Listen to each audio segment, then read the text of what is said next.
Um, it is a little after, well, I live in on the East Coast, so it's a little after 8, and I'm just trying out something here.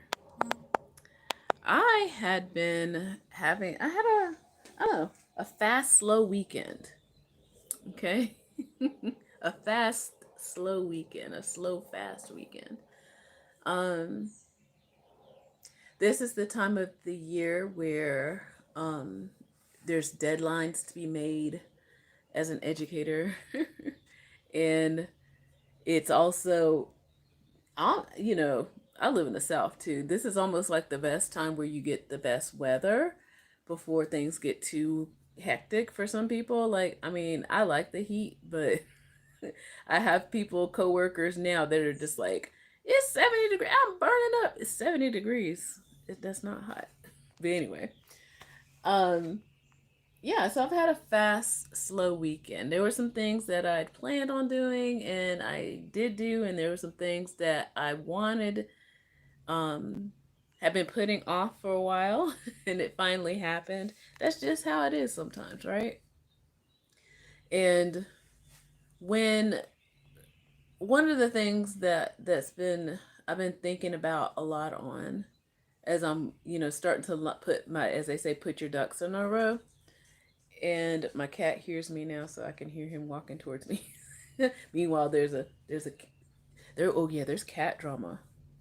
There's cat drama. So I've been feeding some outdoor cats, and that's okay as long as they stay outside. My cat, he's very possessive.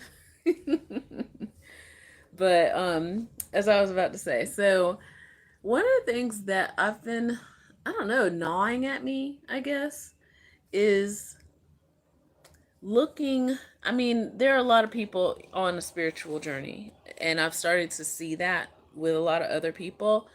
I've been on my journey for a while, consciously for a while, and a lot of my journey involved me getting my body in tune, or learning my body and how it's best going to function.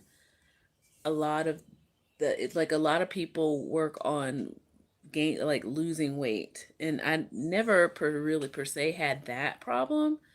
It wasn't until I got sick and had a lot of brain fog, a lot of cognitive issues, that I got concerned, because I kind of was in the middle so far of my teaching journey, and I was like, well, if I can't function mentally, then that's a problem as an educator, right? Literally. So um I started that journey almost 10 years ago, and it's been good. I mean, I've had ups and downs, and I'm not saying that I'm perfect, and that's another reason why maybe I need to be doing more videos, because I think a lot of people got used to, or maybe they're tired of those perfect, quote unquote, perfect bodies, boot camps, and other things. It's like, I mean, I'm at a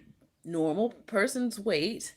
Um, I can I can run with the kids at recess. I play with them, like literally. Um, I mean, yeah, in the afternoons I get tired, but I also wake up at 5, I mean, not 5:30, excuse me, 4:30 in the morning.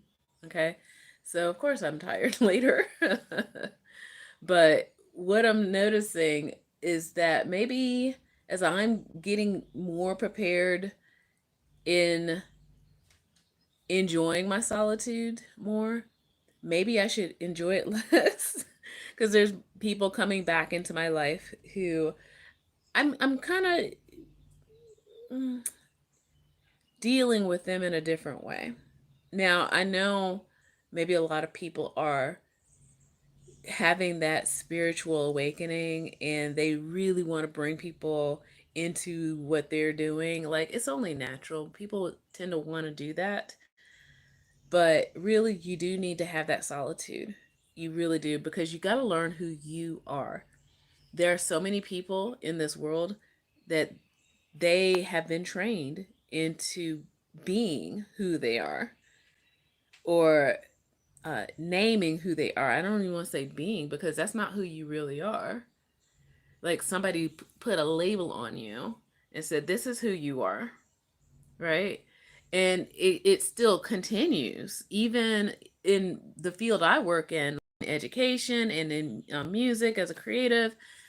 Even people who interview, they say, well, what kind of music do you do? I'm like, that's a label. I what do you think I do? That's what I want to feel like, saying to people is, what does it mean to you? I could say what it could be, but I don't know. So yeah, I'm at I don't want to say crossroads. I feel like I'm at a stage where I might be interested in finding what I'm gonna call spiritual play cousins. Okay. People who I we don't have to be same thinkings, that kind of thing, but just being open to each other. Because one thing I have noticed with some friends I do have is that some people, they want, and that's what I'm saying, they want you to be like them, you know, birds of a feather. It's totally that. People think that we are so different that we must think the same, dress the same, eat the same foods, watch the same shows, those kinds of things. And that's the only thing that we connect each other with, sadly.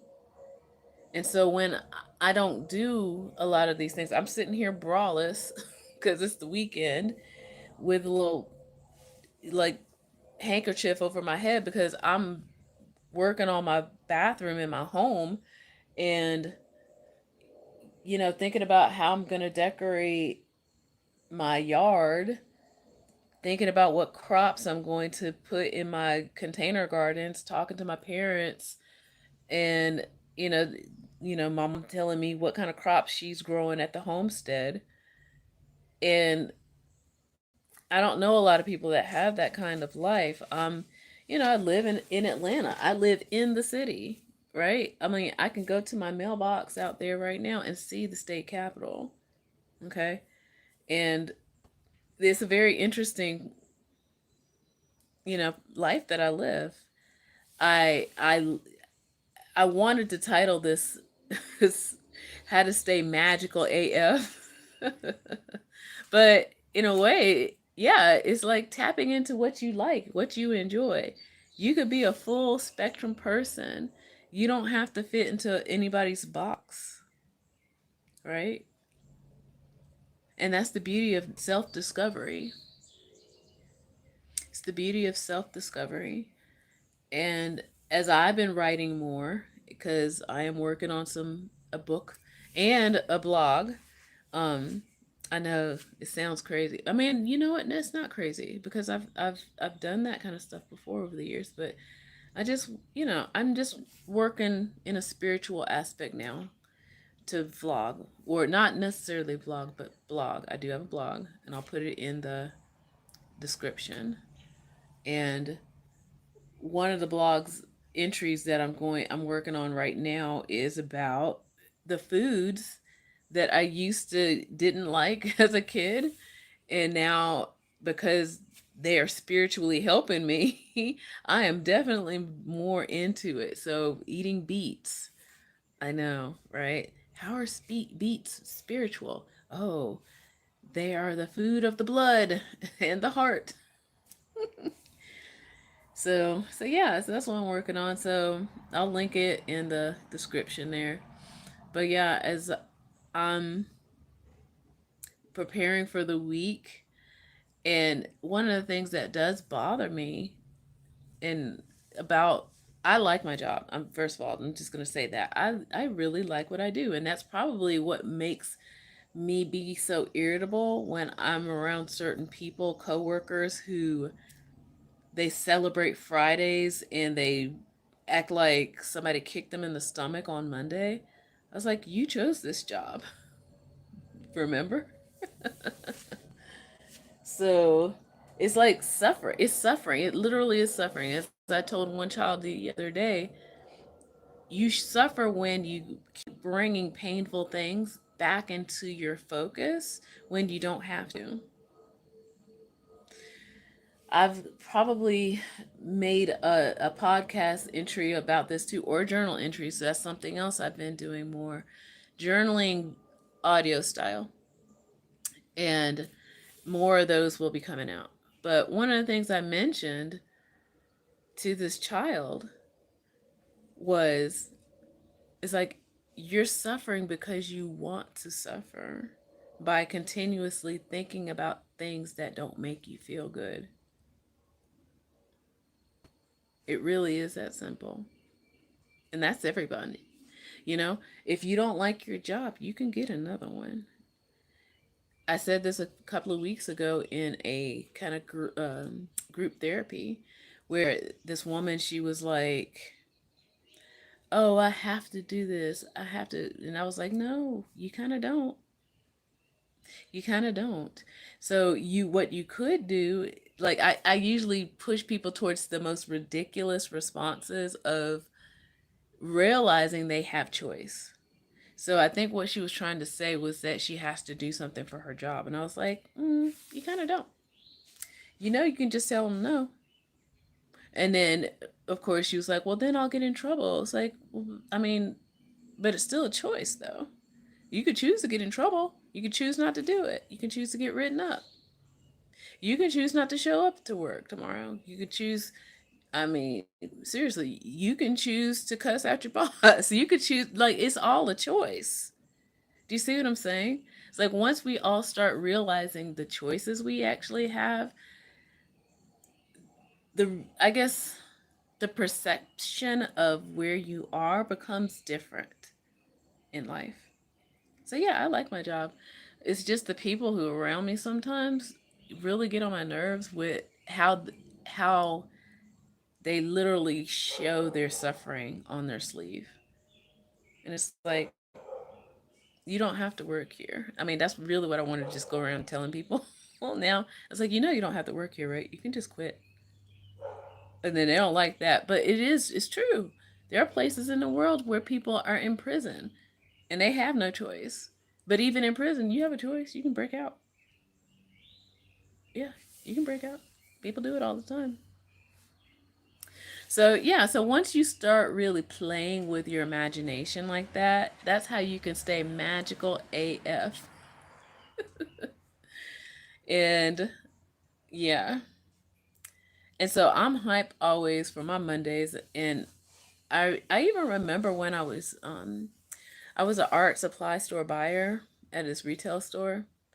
And I used to just start doing this. I don't know why I was doing it, but it was great. I used to dress up on Mondays. Like wear like my nicest office attire on Mondays. Why not? And I don't know, it just did something for me psychologically. And you know what? Maybe I'll do that tomorrow. Um wear something business cash, kind of nice, you know. But yeah, as I'm watching this dusk sundown, this is a magical time. So another reason why I'm sitting here on my porch enjoying. But yeah, and with that I say take care. Bye.